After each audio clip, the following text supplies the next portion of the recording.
insights into the cyber threats, governance, and investigation strategies.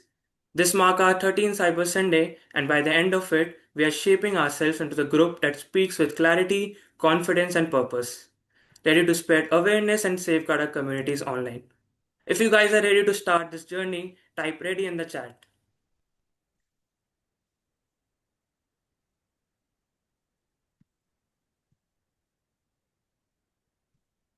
Okay, so now it is my honor to introduce you to our today's distinguished speaker, Mr. Naveen Gupta. Mr. Naveen Gupta is an experienced cybersecurity program leader with nearly 30 years of expertise in क्या IT. हटा लो यार Guys, I request you to please mute yourself. Mr. Naveen Gupta has 30 years of expertise in IT and security. He is currently leading cybersecurity programs at Energy Queensland, where he handles large and complex projects. He has managed big teams of up to 200 people and worked on projects worth over $40 million.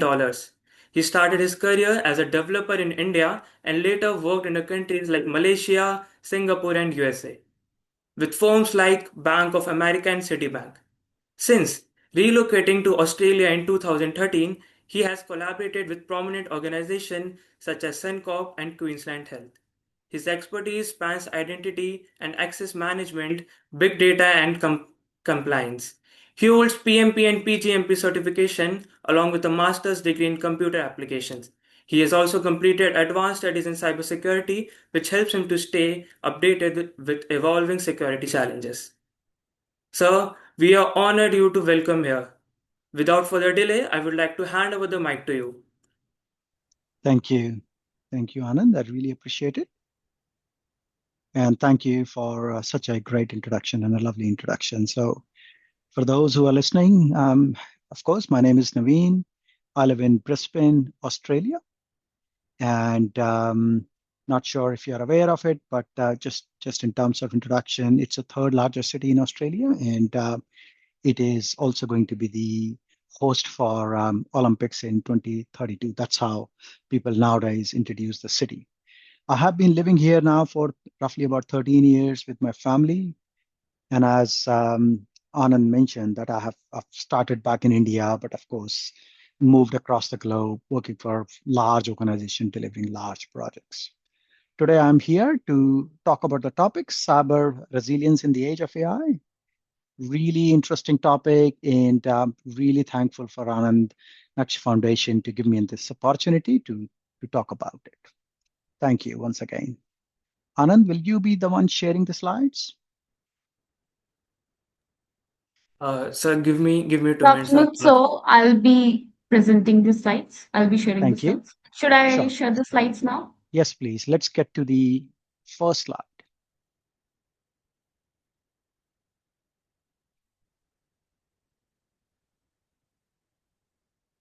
Just a couple of things before we get into it.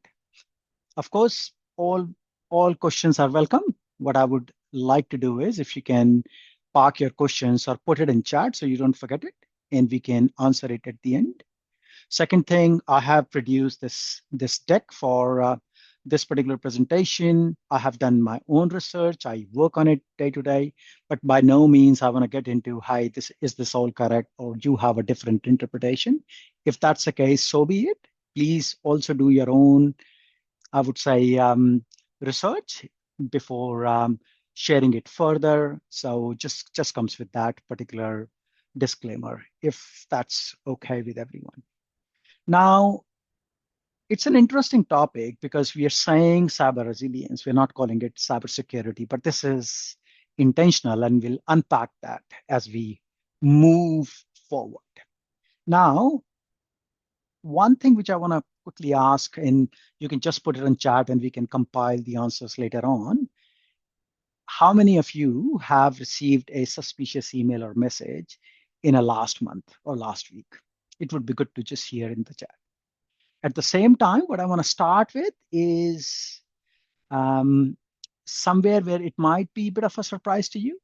I just want to talk about AI, what exactly AI is. And session is not about fearing from AI. It's about understanding AI. Next slide, please. Thank you.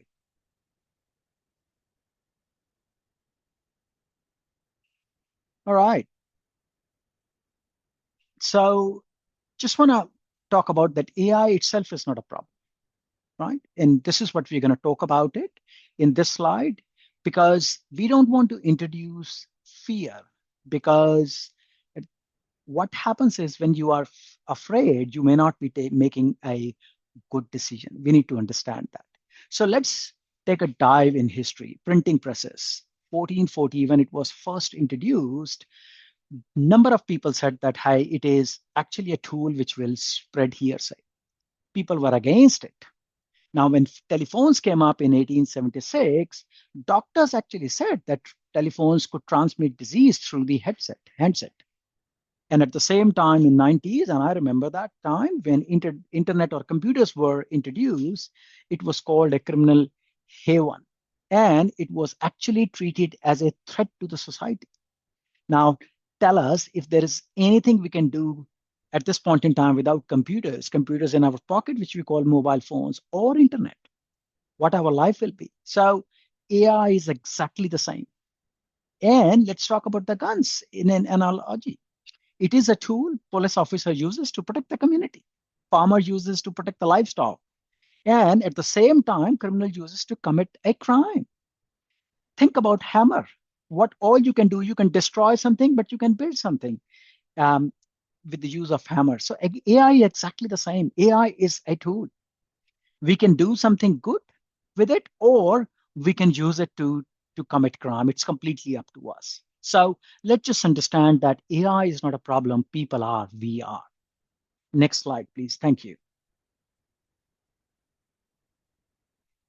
Now, as I mentioned, AI hasn't actually created cybercrime, but it for sure supercharged it. Like, again, take an analogy of a revolver. It only has 6 bullets or 8 bullets, but at the same time, machine gun, it can actually spread a number of bullets or thousands of bullets, who knows, right? Automatic rifles, etc., etc. Exactly the same way as AI got introduced back in 2022, things have changed drastically. There is 4,000% increase in the phishing emails since 2022. The projected cost of cybercrime annually is $10.5 trillion. Just to put it in perspective, if cybercrime was a country, it would actually be the third largest economy in the world. And 72 days, yes, that's the average time to detect a breach. A lot of time companies announce they were breached, and we always think that we have been notified when a company was breached. No, we are notified when companies found out they were breached. And I'm using past tense because hackers could be in for 100 days, 200 days, years. And I've seen that myself firsthand. So 72 days is the average time to detect a breach, which is far too long. And it is not to fix it, just to notice, just to find out. Think about an intruder hiding in your house for 72 days, and after 72 days, you find out, right? Next slide, please. Thank you. But this is the single most important conceptual shift in the entire session. What we think about is cybersecurity, build walls, hire fence, block attackers, keep bad people out. Yes, and yes, and yes. But at the same time, resilience is a completely different mindset altogether. It starts with from the assumption that breach will take place. It's not the question of if, it will be when. So question shifts from how do we stop every attack? Now we move to how do we continue operating when one gets through, when one is happening. Think about earthquakes. Big buildings are designed not to prevent earthquakes, but these buildings are designed to remain standing even after an earthquake. So think about that. Now, um, so that's exactly is the difference, right? So cybersecurity says keep attackers out. Resilience says breach will happen. Security is more about focus on prevention, wherein resilience is detect, respond, and recover. It's not about build a higher wall. It's about bounce back stronger. It's not about how everything is protected. It's about how do we make sure business continues, our work continues, even if there is an attack. Thank you. Next slide, please. Now, AI is the attacker, but AI is also the defender. So again, how do you want to use the gun? How do you want to use the hammer? So on the left side, you can see AI as weapon. It is producing deep fake phishing, malware, credential harvesting. Not sure how many of you are aware of it. So put those questions in the chat if you would like, and we can come back to it later on. At the same time, AI is also used as a shield. Security operation centers use AI to correlate billions of events per day, surfacing real threats in milliseconds. And anomaly detection catches the pattern that no human can spot. How do you want to use it? So I would say that if the organization, university, firm, company, wherever you're working right now, if you do not have an AI powered defense, then of course it's not a fair fight. So because attackers definitely are using AI. So question is, are you ready to use AI as well to protect yourself? Next slide, please. I just want to talk about that this particular problem is not the IT problem. It is everyone's responsibility. And I found out that there are a group of students, lawyers, and IT professionals going to be in this chat. So I just built something up. So students, you need to understand that your digital footprint is being built right now as we speak. Your Facebook account, your TikTok accounts, or your YouTube accounts, whatever you have, right? It's an image you upload. It's not going anywhere. Now, to make things worse, we have chat GPTs and co-pilots, and sometimes we have no idea what we are typing in. Think about someone can actually hack it and see that, right? So what's going to happen is for students, your employers or your future employers are going to talk about what your cyber hygiene practice are. So you need to start building those habits now. For lawyers, client confidentiality is something which we all understand remains between lawyers and their clients. But think about if things have changed with AI or digital footprint, right? So I want to ask questions. So if you work for a firm, if you have your own firm, when did you last review your data security practices? Do you use AI to draft documents, etc.? But do you take care of privacy? Do you take care of GDPR, which is a big regulation now in Europe? And IT professionals, perimeter is gone. Perimeter security is gone. It's not doesn't exist anymore. So zero trust is not a buzzword. It's actually the architectural response to the world where users are everywhere. People could be working from anywhere, right? So you need to understand that, right? So it's not the IT problem anymore. So I would say think about it and just maybe put it on chat if you would like that one particular point which is more applicable from this particular slide. Thank you. Next slide. Now, I want to throw something at you. 3 pillars of cyber resilience: anticipate, withstand, and recover. AWR. Anticipate that you cannot defend what you do not know. So you must map your attack surface, systems, data, access points, everything. You need to be proactive, not reactive. Withstand. It's about reducing blast radius. Someone gets in doesn't mean they'll have access to everything.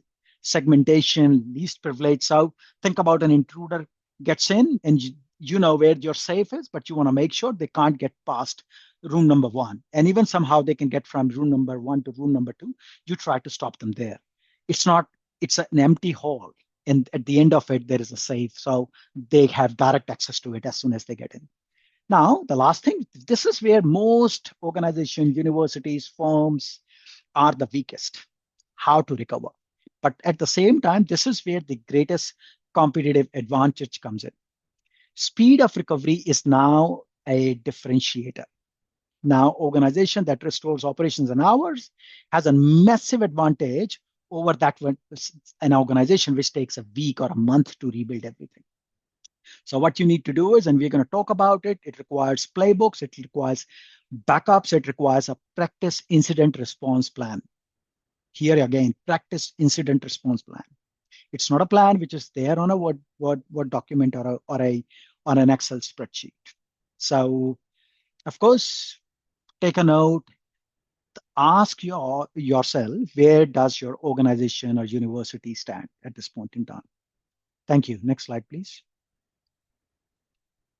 Now, what we're going to talk about, and this is, I must not take complete credit, Naksh Foundation did talk to me about talking these points, which is shift to resilience, innovation versus safety, the human firewall and deepfakes, security as a differentiator, and the agentic black swan. Actually, people don't even know what it is. I'm glad that you guys introduced it.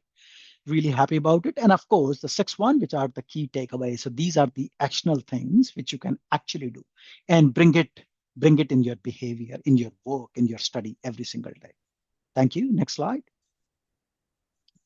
So let's talk about shifting to resilience and why the old playbook is broken and what replaces it. Thank you. Now, why old playbook is dead? So as I talked about era one, which is, think about it, late 80s, early 90s to about 2015, everyone talked about building the walls higher, and everyone talked about firewalls and antivirus, and people who are bit techies, they understand DMZs as well. Assumption was control the perimeter, build a fence, and you're safe because everyone is going to come into the office. They're going to work from there. And but that world is gone. In the era of cloud and mobility, we can debate when it started, but I would say it truly started coming into the picture about 2015, because staff started working from anywhere. They started using their iPhones, their Galaxy phones, um, for company work. So so the thing of parameter that was gone, and attack surface exploded big time. So zero trust was introduced, never trust, always verify. And quite frankly, a number of organizations still have no clue about it. They're still trying to catch up. But even that era is gone. Where we currently are, era three, which is AI power resilience. This is where we are now. And threat environment has become so dynamic because of AI that no static rule set can keep pace. That's it. It's gone. So the only viable model is to assume that breach will take place, instrument everything, and build the capability to detect and recover fast. Thank you. Next slide. Yep. Now, just want to talk about the NIST cybersecurity framework, because they talk about identify, protect, detect, respond, and recover. So it was developed by US National Institute of Standards and Technology, and has become the global reference language for security.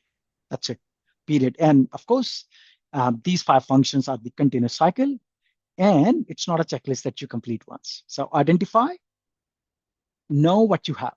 You cannot protect your unknown assets. This means inventories, your data, your risk assessment, understand where all your information is sitting. Protect. Put controls in place to limit the impact of potential incident, as we talked about. Do not have an intruder access to everything. Access control, training, maintenance, proactive technology. Detect. This is about identify when something goes wrong, ideally in minutes, seconds, not in hours, not in weeks. 72 days industry average, too high. Respond. This is where a practiced incident response plan comes into picture. So it needs to be drilled. It's not just about a document. Recover, restore services, make sure business is running, communicate to stakeholders, and learn from what has happened. So, and once again, organization invest very heavily in protect, somewhat in identity, maybe detect as well, but response and recover, this is where they have the real problem, because we think everything is protected. Thank you. All right, let's get to innovation versus safety. So this is where, before we move to the next slide, just want to say this is where the challenge is, because every organization wants to. Now, please stay on slide number 12. Please stay on 12. Slide number 12. Yeah, just want to talk about that every company wants to adopt AI very quickly. They are talking about, hey, how do we get more productive? How do we get more competitive advantage, cost reduction, all of that. It's putting so much of pressure, but it's also creating blind spots. So So we just need to treat it carefully. So it's not about not using it. It's also putting the smart governance to use the AI. Let's move to the next slide, slide number 13. Thank you. So some of these stats may surprise you, but the fact is that about 75% of the workers have used AI tools not approved by their employers. Even if a Copilot or ChatGPT doesn't happen on your company or university laptop, you just go on your personal, you just go on your mobile and do it. And what kind of information are you putting in? That's 3 in 5, actually. So that means more than half people are actually putting some sort of confidential information in there. And it's again the truth that 43% of AI related data leaks are from internal users. It's not people going outside or finding it outside. Now it's people like us who work for organizations, right? So right. And so this is where it comes shadow AI risk. So shadow is unapproved AI because employees are not trying to harm, they're just trying to do more job, better job. And they believe that these tools are useful, and they are. At the same time, there is no agreement of how to use it and what to use. So for lawyers in the room, if client information has been processed through an AI tool not covered by your firm's data agreements, you may be in breach, right? So think about it. And I know based on my research that law firms globally, bar associations have actually been issuing formal guidance around it. So just maybe reach out to your professional body you work with and see if they have one or not. For IT professionals, it's not just external attackers using AI against you. It is our own people actually doing it. So this is where the problem is. So solution is not banning it. It is about clear and practical guardrails on how to use it. And we were going to talk about it in next slide. Next slide, please. Thank you. So how can we do it? Some of you already know, and those who know, pat on the back, because the first thing we need to do is classify the data. Before we can govern AI, you need to know what kind of information you have. Is it public? A press release, for example, internal? Maybe it's a holiday tomorrow, an email goes out. Confidential, maybe it is company financials or secrets, whatever confidential or data labels you would come up with. You need to understand that, and then you need to vet your tools. That's number two. You need to have a look at AI tools used in the organizations, go through the approval process, understand how data would be governed, how long it will be retained, and is it used for that information is used to train AI models or not? Who can access it? Who will have access to it? So published and approved tool registry, updated regularly. So it's not about how just use it anywhere or anything. And next one is train your people, but not in traditional way. Don't give them a long assignment, 2 hours every month. No, use 5 minutes, and that will actually beat a annual or a monthly 2 hour session now, because people want to stay current, right? So it is quite important that you utilize time to educate the people in the organization. And AI governance isn't about slowing down innovation at all. It's about making innovation sustainable and defensible as well. Thank you. Next slide. Now let's talk about human firewalls and deepfake. And a lot of time people don't understand this. People have number of questions. So let's talk about it. But at the same time, I want to start with that 95% of the breaches start with us humans, and AI is just making it worse. Next slide, please. That's right. Now this comes from IBM Security and the World Economic Forum. So 95% of security breach, yes, involves people like us. And our mistakes makes it worst. So let's be precise about it. What exactly does it mean? It's not about carelessness, right? It's about attackers deliberately engineering solutions where humans under time pressure with incomplete information, they want to be helpful, but can make mistakes. So let's talk about phishing, vishing, pretexting, and deepfakes, right? Phishing email, it will be legitimate. designed to harvest credential or install malware on your systems, right? So AI is now generating thousands of those highly personalized emails. Phishing, which is actually voice phishing. So calls looking like an IT support, a bank executive. So it is sounding exactly like someone you talk to on day-to-day basis, but you can't differentiate pretexting, right? So it is fabricating a scenario, creating an urgency. Hey, I'm from CEO, I'm from this minister, and this payment must be done.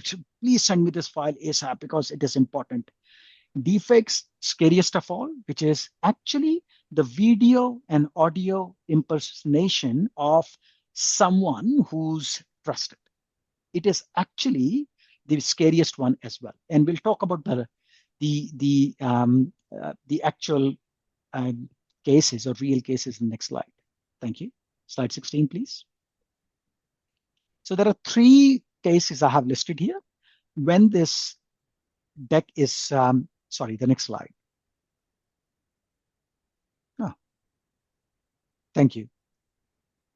So there are three cases listed here, which are real case scenarios. You can Google it, you'll find it. And I have also attached links from some news agencies who have published this. So a 25 million loss. So it happened in Hong Kong back in 2024, where a, a financial analyst received a request from a CFO that that a transfer of 25 million need to happen. So, and how it actually happened. So there was a video call, and it appeared that there was a CFO and a number of other colleagues, all deepfake, all real-time AI generated video. Now, the next one is a UK energy CEO case. So CEO received a phone call that he believed that his German parent company CEO requesting an urgent transfer of 220,000 pounds.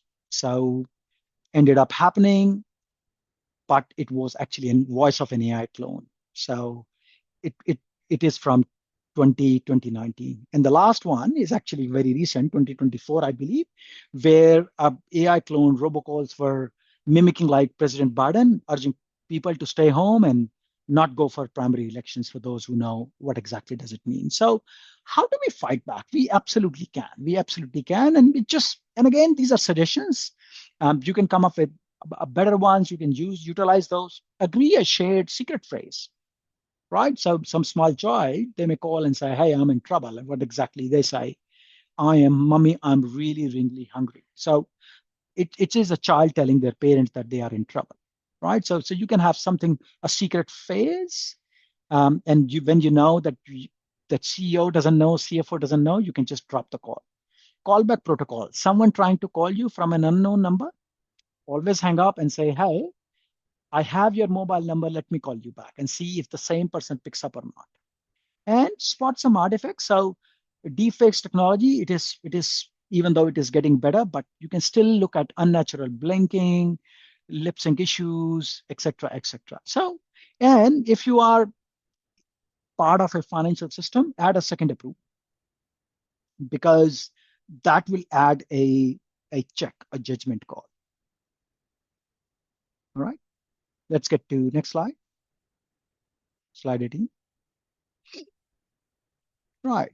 So what I want to talk about is just three habits at the bottom. Pause, verify, report. They are more valuable than almost any technical control if they become muscle memory across an organization. So repeating again, pause, verify, report. Now this pyramid structure in this slide is intentional. Awareness, that's the foundation. That's why it is at bottom. People need to understand what threats exist before they can recognize them. But awareness alone doesn't change behavior reliably under pressure. So what do we do next? Simulation. This is where behavior actually change. Phishing drill, tabletop, incident exercises, deepfake scenario walkthrough. Making mistakes in controlled simulation is how you avoid making them for real. There is a very old saying, more you sweat in practice, less you bleed in a war. So that's the sort of scenario we are talking about. Now, on top is culture. This is at the top. This cannot be delegated. Hey, IT team, this is your response. No. This has to come from top, and security culture is led by leadership. If your leadership is not committed, then everything else might fall apart. So when leaders talk openly about security, acknowledge, yes, there has been a problem. Do not blame anyone.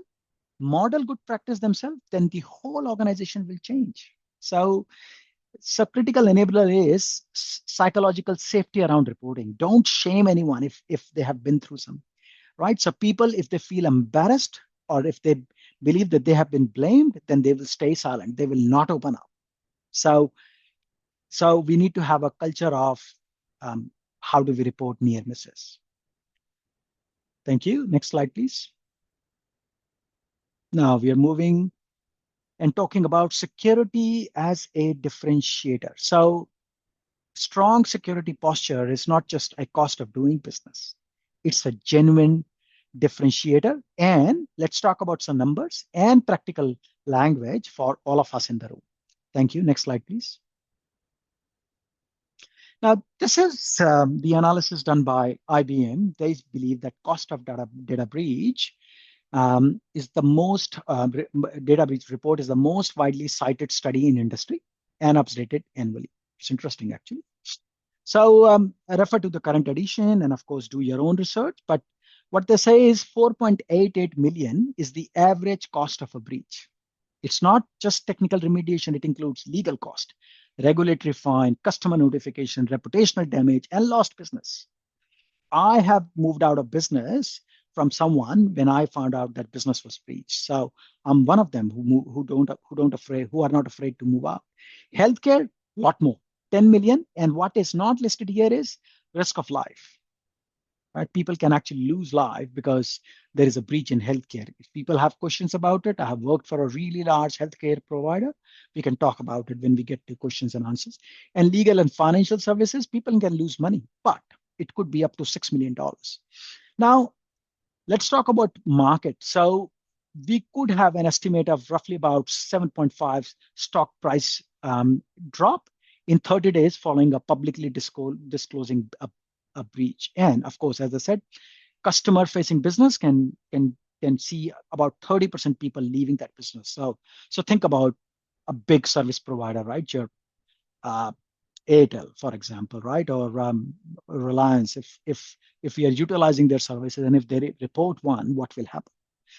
Not saying that's the case, but just trying to make a point. So now, so on the right hand side, what we're talking about is security as an advantage. So I work with large organizations. I do large programs, and I already see that enterprise procurements or contracts are now includes cybersecurity certification. Hey, do you have a SOC 2 certification? They talk about ISO 27001. Actually, I have been part of some of those assessments as well. And vendor says, yes, we have. It talks about how good they are in terms of managing their security. So I would say more of a question for lawyers that I'm pretty sure that your clients would be asking about firm security posture. I would ask if I'm one of them. So it is the cost of doing business as well. It's not just about having a compliance. Thank you. Next slide. So security pays for itself. Just want to talk about that as well. A lot of time, security is treated as high, it's an expense. Well, what's the cost of someone getting into your house if you do not have locks on your doors? If you fail to lock it before you go to sleep, what's the cost of it? Cost is trauma. Cost is you will feel unsafe that if break-in has happened once, it can happen again. But at the same time, smarts and people in industry, they have put in that there is about $3.68 returned for every single dollar spent on security. It could be reputational, it could be market, it could be all of those. So just want to talk about, right? So for lawyers, you need to do the due diligence on your cybersecurity posture. Your client privilege will depend upon secure communication. Your clients will start trusting you if they see that there have been breaches. And of course, carry a cyber insurance. That's important if you don't have one. In fact, in Australia, it is becoming more and more important. And an incident response retainer. So there are companies like Mandiant, they have something like this actually. So it's not an option. So for IT professionals, it is part of the budget approval. And of course, now boards have started to listen. But at the same time, it's not about, hey, I need an endpoint security. No, it is about we need to reduce our mean time to detect from industry average 72 days under 24 hours. So they understand, oh, 72 days versus 24 hours. All right. And that actually gets them on board. It is a conversation CFOs and CEO will engage to. And for students, it is important for you, right? Because you're trying to make your mark, your career in that. So go and invest money in cyber certification. Actually, a number of free ones as well available. Start something like a bug bounty, start enrolling into it, or capture the flag if you don't already do that. Thank you. Next slide. Now that's the topic, agentic black swan. Not sure how many of you are aware of the term. Really keen to hear yes or no. You haven't heard, you understand, you don't understand. But so assuming that not everyone understand that, let's talk about it, right? So in Europe, many, I don't know, 100 or 200 years back or whatever, there was always a white swan. Then nobody heard about black swan. But when they started coming to Australia, they saw one and they were surprised. The point here is black swan is something which people haven't seen, but that doesn't mean it doesn't exist. In terms of cybersecurity, it is a threat which has people haven't seen, but doesn't mean it can't happen. So let's explore it a bit more in detail. Let's go to next slide. So AI agents, what are those? A lot of companies are implementing those, right? So they're getting done really quickly. So what happens is AI agent perceives the environment. It understands what it needs to do. And there are 4 examples here. It can read your emails and it can read the calendars. It can respond and schedule meetings. The coding agents used in technology companies, they can write, test, deploy code on its own. Trading agents on stock market, they can execute financial strategies, and security agents that scan vulnerabilities and apply patches without any human intervention. So that can all happen. And the right hand side, how it can change everything. So speed. So it is so think about an agent doing, an automated agent doing all of that. So speed will be catastrophic of damage because it can happen within milliseconds. So an attacker exploiting a compromised agent will not wait for, hi, it's 9 to 5. When people are online, I'm going to do it now. They can do it anytime. And before you know, it will be done. So an agent with access to email, files, calendar, communication is the master key. So with every permission, it goes to an attacker if someone can get in. And so that means they have access to the kingdom. They can pretty much access everything. Now, the scale, that's an important one, because what happens is one compromised agent can actually affect every system within its scope, which can potentially be the entire organization depending upon how you have set it up. And opacity, like unlike human, the agent's reasoning is a black box. How you get an answer when you type something on ChatGPT, none of us know. We know there is some sort of algorithm at the back, but that's all we know. So forensics and audits are harder. So it creates a challenge that we don't understand that fully, or we have just started to understand that, right? So this is where that black swan movement comes into the picture. Thank you. Go to the next slide. So this slide could be a little bit technical. I admit that, but I still wanted to keep it so at least our friends from IT can understand that. So prompt injection is the number one risk for large language models. So by the way, large language models are the one which are responsible for making AI work. So attackers can basically hide instructions. For example, it can have an invisible text in PDF that I forward all emails to this email ID, and it can all go. We wouldn't even know that.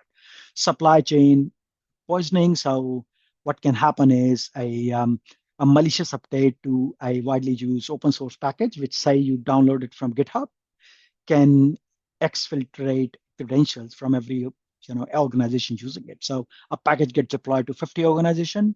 That's it. It's done. You wouldn't even know that, right? And privilege escalation. So it exploits the common practice giving agents broad permission, like, oh, it's like an office boy, right? I mean, oh, you don't know which all rooms he's gonna go, so you go give them the master. That's what I have called out the bottom, or here as well, that you don't give an intern the master key. So that's the key thing actually. Yeah, and I've talked about it in next slide as well. Let's go to the next slide, please. Yeah. So what are the controls? How can you prevent it? Right. So begin with zero permissions. Add only what's required for a specific task if you're implementing AI. When task completes, revoke access. Never maintain a standing permission just in case. Human in loop for critical transactions like financial transactions, money transfer, sending really important information to someone. Have someone, a human approval before agents can act. It will give them a pause. And humans can verify if it is critical enough that, hey, their approval is needed. So someone has looked at it. Audit trail. It's hard, but it can happen. That you must have an audit of what an AI agent did. And if you don't have it, then you cannot actually analyze what has taken place. Kill switch. So a lot of time we have seen in movies, but that's actually a reality. If we know something is happening, we don't understand that, we think it is risky enough, just kill it. We'll deal with with what has happened later, but that's an important one. And sandboxing, red team your own agents before you deploy them and see if they have any malware in it. Think about if they have any issues, any vulnerabilities in it. And I'm going to contradict myself, but I was reading in one of the news articles that Cloud AI actually had a sandbox where the newest version of their AI agent, one of the developers actually asked them to find a way to come out of sandbox.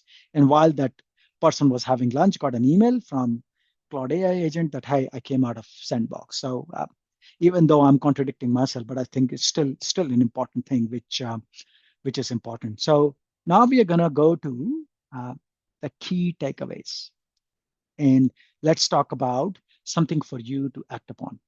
Thank you. Next slide, please. Okay, next slide. So for students, or I would say it's not really student, it's actually everyone, enable MFA or second factor, where you get an email with your PIN after you put in password, or a text message or an authenticator app, whatever that might be. It will block about 99% of automated credential attacks. It takes only 5 minutes. But of course, if you have 200 of those credentials, it may take 5 into 200. But this is something which is easy, at least on your bank accounts, at least on your critical item. You can do it before you actually go to sleep. It's Sunday, do it. Second, audit your AI usage. Think about what you typed onto ChatGPT or any other AI tool last. Would you be, and how do you analyze it? Would you be comfortable posting it on Facebook? If not, reconsider the habit, improve. Next one, of course, for students, but if you are interested, you can get that as well. Get a certification, as I've talked about. There are a number of those available in the market, which will actually enhance your knowledge. And the last one, capture the flag or bug bounty program, enroll into it. Lawyers, I would say if you have a managing partner or an IT director, ask them, do we have a return incident response plan, right? Ask the question if it has been practiced one, if one exists. And look at your critical client engagements and see if there is a data agreement for AI usage or not, right? Now, of course, you need to have an AI acceptable use policy, which used to be called IT acceptable use policy. That's changing. And ensure that any client communication are encrypted. And if you don't know how to do it, ask your IT team. IT professionals, of course, you know that you are in front of it, but look at the shadow IT audit. Look at all the tools which your employees might be using. Then look at the agent inventory. Every automated step process that acts on behalf of a user or a system, in some sense, actually, of course, as I said, it's an agent. So map their permission scope, what they can access, what they can't. And third, test your mean time to detect. How quickly can you do it? Run a simulated breach scenario, tabletop exercise, etc. That's number four. So do it, and not just do it, but actually do it on regular basis. Thank you. Next slide, please.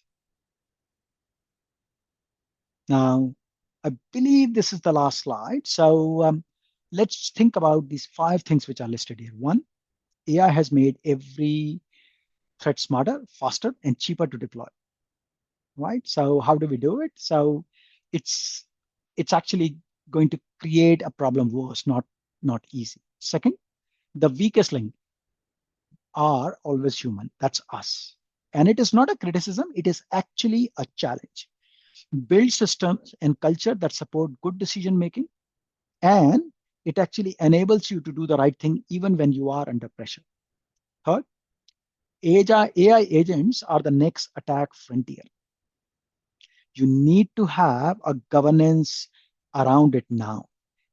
Security framework for AI must be part of your design. It should not be retrofit. Think about this before an incident takes place. Fourth, security is now a boardroom discussion, right? If you are aspire to, or if you are in leadership team now, it has to be part of your brief, full stop. No ifs, no buts. Resilience, not just prevention, right? Because that's the only viable strategy. I will repeat, it's not the question of if you will get attacked, it is when you will get attacked. And it is all about how faster you can detect it and how faster you can recover. Now, of course, thanks for your time, your attention. I'm happy to take questions as I promised. Thank you.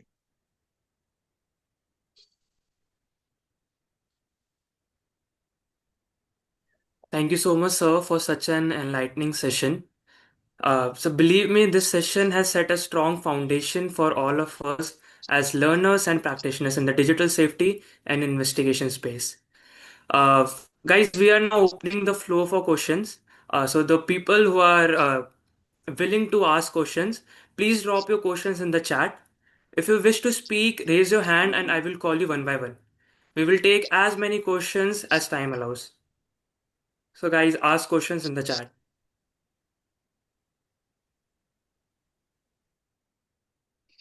I can see a note by Rishabh Singh.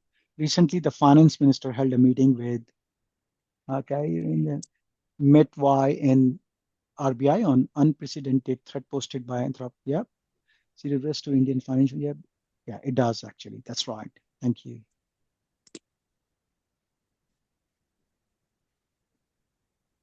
So I was just curious. India has around 27 lakh cybercrime incident in 2024. What is a global scenario, and especially in Australia? Of course, nobody beats the scale of India because India is the most populated country. So not so much, but of course it is in billions of dollars. So it's not the number of incidents. I don't think I have seen how many incidents, quite a lot. But I would say well, last I heard, it was over $1 billion people are losing in Australia every year due to these cyber frauds. And I would say it's only increasing and it's not all reported. So even if you're saying 24 lakhs cybercrime incidents, I would say multiply by 3 or 4. It's just my gut saying because people don't even know they had a fraud. A friend of mine back in Delhi, actually, this is where I'm from, had a fraud, never reported it, didn't bother. My own nephew, who's an IT engineer, he understands that. It happened with him. They followed up for weeks and weeks, nothing happened. They gave up. Hmm. Thank you. Thanks, Rishabh. Who has the next question? Ah, there is a question on chat. Sam is saying, could you please elaborate on criminal liability in the context of AI? Who bears liability? See, it's a loaded question. And I would say if it could be us as an individual, if it happens from a laptop, our phone, or it could very well be the organization if it is an organization's, I would say, laptop or a desktop or a phone. So it's actually a pretty loaded question. It's difficult to just say, hey, they would do that. It also depends upon country, and we can talk about it. So I'm not aware of what are the rules in India. But in Australia, people carry professional indemnity and public liability insurance. Just because of that, I have one as well. So yeah, it's actually it's not an easy one. It's not an answer I can just give you. I would say it depends upon context. It depends upon intention. It depends upon a number of things on basis on who will bear the liability, but it could very well be people like us. Thank you, Sam.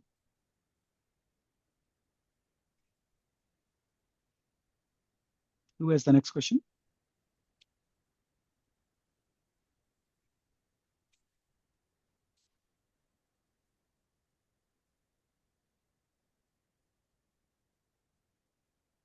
All right.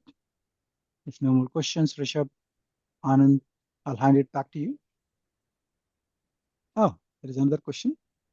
What is the practice? So Priyansh Pandey, now Sahil Singh, what steps did Indian government take after concerns over AI-driven cyber threats, and which organizations were involved? I wouldn't know that, Sahil. I'm not across what India is doing, so I wouldn't be able to answer that question. My apologies. Do your own research, or I can do a bit of research and come back to you. Okay, Priyansh Pandey, what is the practice that make Australia and India different in implementing and part of corporate culture involvement in the prevention measures? All right. So it's an interesting question and very relevant. First of all, piracy. Piracy is a big thing. So in India, people wouldn't think about, I shouldn't generalize it, but economic scenario in Australia and India is completely different. So when people are struggling to make livelihood, they may not think about what is they may not think about ethical values of using a pirated software. But I'll tell you the risk. And I was reading that in a news article that Amazon was selling a gaming system, and that gaming system creators used I would say, an obsolete version of, I don't know, Windows 10 or something, which already had an exploit and vulnerability. It was getting sold. Now, it was not the people, it was the organization which went cheap. They didn't want to pay Microsoft. Hence, people who were using that gaming system were getting breached. They had vulnerabilities. Their information was basically getting hacked because it was by design. Same is the case with us. Sometimes if we get into on a site to watch a video, we don't know what kind of malware is actually um, going to be downloaded. We don't know what are the security risks around it. We might just watch a video. We might be happy about it. We don't care about um, ethical obligations. I would say that's one thing which is, I wouldn't say people don't do that in Australia, but that's a little bit lesser, right? So it is by design. So service providers can shut off your internet. Actually, they can shut it down if you try to download a torrent. They'll give you a warning, then they'll shut it down. I'm not too sure if that's a practice. So I would say the ethical standards definitely. I've worked across the globe. In Australia, it's actually at a very high bar, and we can implement it because what we need to do is change ourselves. That's it. Don't worry about what someone on my left or right is doing. Just take an oath. Whatever I'm going to watch it through a legitimate legal platform. Whatever I'm going to download, I'm going to pay for it if it doesn't come free. That's it. So that will make a lot of change, and it will bring us par, I would say, as us Indians, par with Western world. Now, in terms of corporate culture involvement in the prevention measures, so again, I believe organizations across the globe, not only in Australia, are quite sensitive to all of these things. Everyone has their own measures, but what drives is enforcement, and enforcement comes by acts, compliance. Now, one thing I have learned very hard way, we can say that if we are comply to say ISO 27001, we are safe. No, it's a starting point, but it's not the finishing point. It also depends upon what kind of information you have and how you want to protect it. So your compliance is a baseline, right? It's not the higher standard. So take a higher standard. Thank you. Um, Sahil Singh is asking the question, do you think international cooperation is necessary to tackle AI-based cyber threats, or can individual countries handle them independently? See, my answer to question is, lines have blurred. Cyber criminals, AI, they do not work within the boundaries of a country. Criminals might be sitting in Russia. They may be spoofing their IP to look like America and hacking someone in India or Australia, or vice versa. So, unless organizations actually get together, countries get together like a UN body and try to tackle it, this problem is going to go from bad to worse, because people sitting in one country committing a crime somewhere else, there is no law enforcement, there is no repercussions to the crime they have committed. So it has to be done at an international level. There are no doubts about it. Thank you. Someone else has a question. I'm happy to answer any questions. Any other questions if you have. Okay. Priyansh Pandey has another question. Does make data a community so that a price to be paid to user as ultimately the big company data breach? As algorithm is built by us, we should be paid, make us more responsible. I'm not too sure about your question, Priyank. Do you wanna come off mute and do you wanna talk about it? I'm not too sure if I understand your question correctly before I can answer.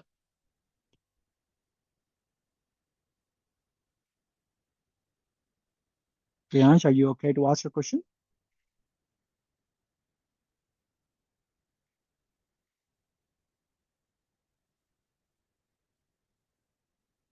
Are you saying that data is a commodity, so if something gets breached, company should pay the price? If that's the question, answer is to me, yes. But it's not about paying the price and just forget about it, right? A crime has been committed, and if it's not about the cost of what has been stolen, say from someone's house, it's about the sentimental value. How do you put a price to it? So yes, you can put a price to it, but companies can then get away with it because these companies have tremendous amount of it.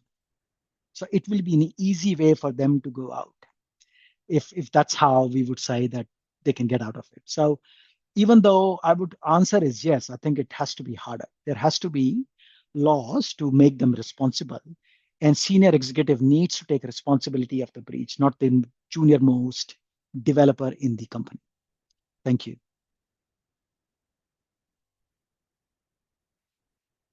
Okay. All right. I might hand it over to Naksh Foundation now when we have only 2 minutes left. But I would at the same time encourage, if you have any questions, you can connect with me on LinkedIn. I absolutely am open to connect. I do try to, security is close to my heart and I talk a lot about it. So no, I'll be happy to have any other conversation if you would like to have. Thank you. Thank you so I much, can sir, see. for addressing every question with such clarity. This session has reshaped how we understand cyber resilience, digital investigation, and the role of AI in safeguarding the society. With this Cyber Sunday session, our day comes to an you enjoyed the discussion. On behalf of Project Cyber Shield, an initiative of Naksh Foundation in collaboration with Aegis SRM, we extend our sincere gratitude to Mr. Naveen Gupta sir for delivering such an insightful and engaging session. His clarity and real-world expertise have given us all a strong beginning to this journey of cyber resilience. We request you to fill out the post-assessment form via the QR code displayed on your screen. Without the feedback form, you will not be able to receive a certificate.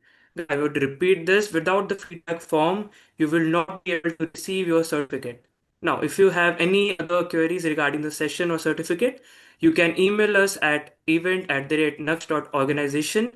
Until then, stay aware, stay curious, and keep strengthening the shield. Goodbye, everyone. Anand, I can see a Yes, couple of sir. questions have popped popped in. Do you mind if I just quickly go through it quickly? Yeah, sure, sir. Sorry, yeah. Thank you, guys. So, Priyansh, your question is our metadata is used, and we don't value should be given as Instagram and YouTube, etc., creating the value in the way for price to data. Again, I don't understand your question, but see, anything which is free, we are the product. So if we are putting our own information from in Instagram, YouTube, or LinkedIn, then there is no price to it, right? It is we choose to use or not use it. So that's a straightaway answer. Toye Fayaz, if AI detects threats in milliseconds, why does it take 72 days to find a breach? Most organizations don't have AI. Most organizations don't have properly implement AI. Forget about it. Number of organizations wouldn't even have a detection mechanism. Forget about AI at all. That is why it takes 72 days to find a breach. Anjali is saying, what role does AI plays in improving cyber resilience in organizations? Look at this pack again. I have answered that. It depends upon how we want to use it. It's a hard one. It's not an easy one. And going back to Toeb's question, of course, it can bring it down to milliseconds if we actually utilize those practices. And Sahil is saying, how can cyber attack on medical system directly impact human life, not just data security? Very simple. There is a machine, there is in operation theater. If we have been there, we have seen it. It's called Internet of Things. It is called SCADA devices, all of those. If there is an attack, and if that machine comes down, think about someone who's lying on the operation table. What will happen to them? Doctors look at all those stats on those machines. They are actually, without those machines, they really cannot move ahead with the surgery. So if medical systems are down and someone's is under surgery, they can very well lose their life. So it's not about data security. It is about people. Thank you. Appreciate all. Thank you. And once again, if you have any other questions, feel free to reach out to me directly on LinkedIn or Naksh, and I'll be happy to come back to you with any answers. Thank you. Thanks, everyone. And thanks, Naksh Foundation, for giving me this opportunity to talk about a topic which is close to my heart. Goodbye.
Thank you so much, sir, for such an insightful and enlightening session.